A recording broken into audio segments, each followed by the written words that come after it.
Okay, thanks, Jim, for inviting. It's a very sweet and persistent invite, and I'm really glad we could make it work. I also want to thank my brother-in-law, who's taking care of my daughter right now, without whom I would not have made this possible, and I'm really, really happy to be here. So I'm tasked to comment on Canada, and I'm going to start out with a comment that's actually not in my comments, and that at least applies to the US chapter as well. I haven't read the Australian and New Zealand chapter, but these kind of nations of immigrants, and at least in those two chapters we've just heard about, it's a really celebratory term. And there is some good reason for that, but there's also reasons for why we should be careful about that, I believe. And Des pointed out the complete absence of race in the American discussion, but I want to point out to the absence of indigenous peoples in these two chapters, right? And we're talking about settler colonial states here, who now have renamed themselves, rebranded themselves, nations of immigrants, countries of immigration. And there's some wonderful work out there by Donna Gabaccio in the University of Toronto that looked at these terminologies over time in the United States, how the term country of immigration only emerged in the 60s as a celebratory term, kind of as part of Kennedy used the term very strategically. But for a lot of American history, the term was emigrant, referring to white settlers as something positive, and the term immigrant was negative for those we want to keep out, Eastern Europeans, for example. And so it's a recent thing to kind of use that in a way to push aside the past of colonization. And many would argue the ongoing nature of that. Right now in Canada, we have a big discussion about genocide. Is the Canadian government today still implicit in genocide against Canada's Indigenous people today to this present day? Letty Volp at the University of Berkeley Law School has a wonderful piece that talks about the indigenous as alien, and she talks about how country of immigration has become the settler's alibi, right? We are reinventing ourselves from settlers to immigrants, and therefore we can move on from all of that. So I just want to kind of throw that out. I think it's something really important to pay attention to, and migration scholars have really totally blinkered when it comes to that part of history and also presence in these particular countries. So in terms of my slide comments here, I want to pick up on two things that are introduced in Jeff's paper. I don't want to critique them, I just want to build on them and highlight certain aspects. The first one is here the much famed Canadian exceptionalism. I think Irene Blumrad really was the person who coined the term in her MPI report, and refers to the relative lack of politicization of immigration and the absence of political backlash in Canada. And the explanations that are commonly given, there are many, many, many. Nobody knows which one is the most important one. I don't think we can figure that out, but I want to just point out to three that Jeff picks up on in this paper. The importance of high-skilled economic selection that kind of gives the sense of we are in charge, we kind of select our immigrants. The second, this pluralistic conception of national identity, multiculturalism being part of being Canadian, though the figures shown by Jeff also clearly show that, we need to take it with a grain of salt. What do we really mean by multiculturalism? It certainly doesn't mean total tolerance of plural identities. There is an expectation of assimilation, looking at public opinion data. And then Canada's remote geography, which I think is actually really important, though not enough, because there are also a few other remote countries in this book that have politicized immigration politics.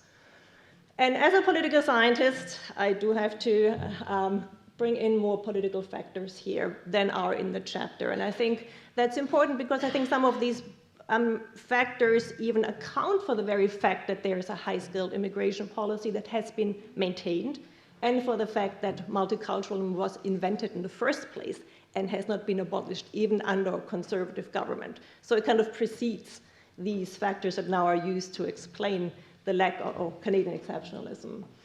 And I want to say a few words about an insulated policymaking process in Canada when it comes to immigration policy making, and also ethnic minority electoral strength, which I think is really important then to explain the maintenance of many of these achievements. So what do I mean when I talk about political insulation? We saw a lot of public opinion data just there, and they're also in the chapter. And I think my main point is that Canadian public opinion is typically not mobilized on issues on immigration. So what you see in terms of the opinion polls are people responding in a context where immigration is not being discussed as a major problem. Yeah? You do get very different data when things happen. For example, on the West Coast, boats with 492 Sri Lankan asylum seekers arrive, and all of a sudden you see a spike of anti-immigrant attitudes. They're just like what you see in Europe. There is really virtually no distinction. But these instances when public opinion is mobilized through these kind of trigger events it doesn't happen very often. And one important thing is that politicians choose not to, for the most part, politicize immigration policy making. So my first bullet here is Canadian immigration acts are actually surprisingly meaningless.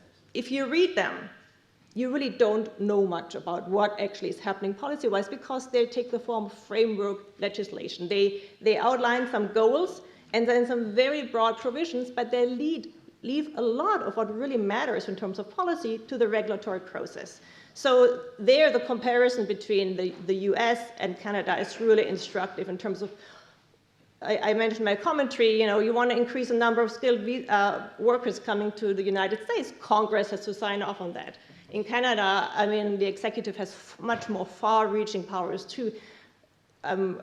Part of regulation is deciding how many immigrants should come in, how to divide up between humanitarian, economic, family immigrants, how to operate the point system, changes in terms of the weighting of points, what are the categories. All of that happens largely just within the bureaucracy. In many cases, it has to be signed off by Parliament, but that often happens without any discussion. So it's a really heavily executive-driven policy process, which is kind of the most fortuitous arena to make policy in if you're concerned about politicization, because the public does not know what's going on, learns relatively little about it. Even parliamentarians don't learn a lot about it often. As a Westminster system, right, the parliamentary opposition is pretty powerless. Some exceptions in terms of minority government, but really it's a very different context from, again, comparing it to the United States, where Congress has so much power in terms of blocking, vetoing policy. Yeah, I think I've already said that. And no, I'm not making the case that Canadian policymakers are not concerned about public backlash, that they don't think about it, because they do, but they do it for a large part in a very kind of proactive way, not this reactive way we see in most other countries. So we see elite consultations before regulatory changes are made, very much like in the Swiss case with a pre-parliamentary consultation process. And also, the immigration branch does their own immigration polls every year to kind of see, is there anything to look out for in terms of when, raising figures and so on.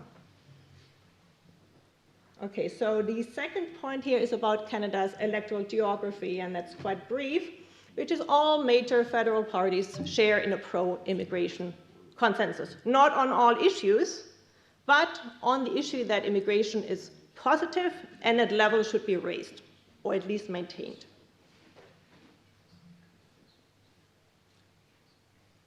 Now, the ethnic minority vote is really strong in Canada as a result of, and again, comparing to the United States, much higher levels of immigration in proportion to the population, much, much higher naturalization rates. Canada has the highest naturalization rates in the world, I believe. And then, of course, geographically concentrated immigrant settlement. We put that together with the single-member district plurality electoral system.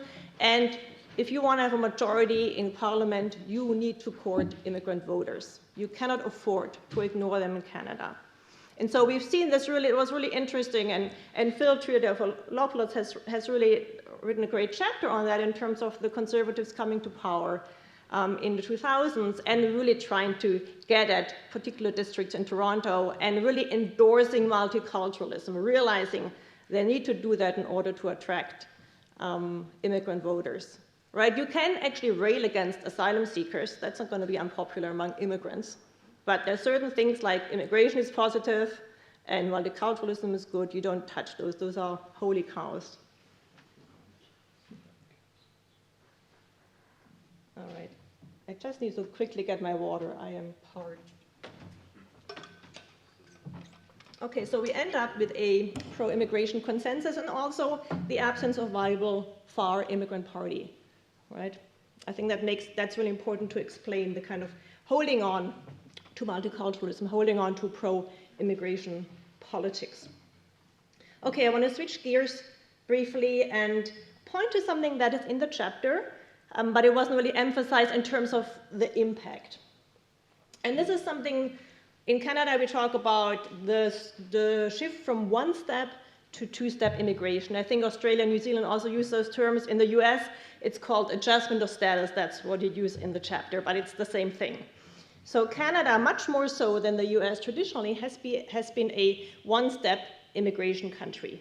Family members and economic immigrants, for the most part, arrive with a green card in hand. They arrive as permanent residents, right? And so from the 70s to the 90s, and here I'm looking at economic immigration only, people arrived under one-step immigration. I just want to show you the figures here. If you look at the blue bars, that's the Federal Skilled Worker Program, i.e. the point system. And you can see as recently as 2000, and that if you go further back, it would have been the same, we have close to 90% of economic immigrants arrive with a permanent residence card in hand. Now you take it to the present, at least 2015 here, we've got only just over 40%. And I think that is a really important change. The chapter focuses on the increasing involvement of employers in these programs, which I think is also really important, and also really interesting in comparative perspective looking at the US. Because once you involve employers, the question is, can you again uninvolve them, right? And if you look at comprehensive immigration reform in the US, and employers played a role in that not happening because they didn't want a point system. They wanted to retain control over selecting their immigrants through the visa system. So it's interesting to see whether that has any impact in Canada. But another aspect of these changes that the chapter describes is just that, the decline of one-step immigration. And the two culprits here are the yellow and the orange. Provincial nominee program, Canadian experience. I'm not going to bore you with the details. They're all in a chapter. I want to point out that what is often talked about as a positive thing. Oh, now we have all these programs where temporary foreign workers of some kind can adjust to permanent residence. I want to just point out to the extreme skill bias within that avenue to permanent residence. Yeah, it's really, really difficult for somebody who's recruited under a low-skilled category to transition to a permanent residence. So it's not a panacea. I also want to point out that it's not just the case that we are layering this two-step process over a one-step immigration process because the numbers have gone down, right? There's a replacement happening. Instead of one step, we're now having a much more precarious path to permanent residence that has a really high upper skill bias. And final comment here, maybe we could argue that in increasing temporary admissions, as we've seen, and moving from one-step to two-step immigration, we're seeing some process of conversion that kind of Canada is not that much more exceptional in policy terms. That's it.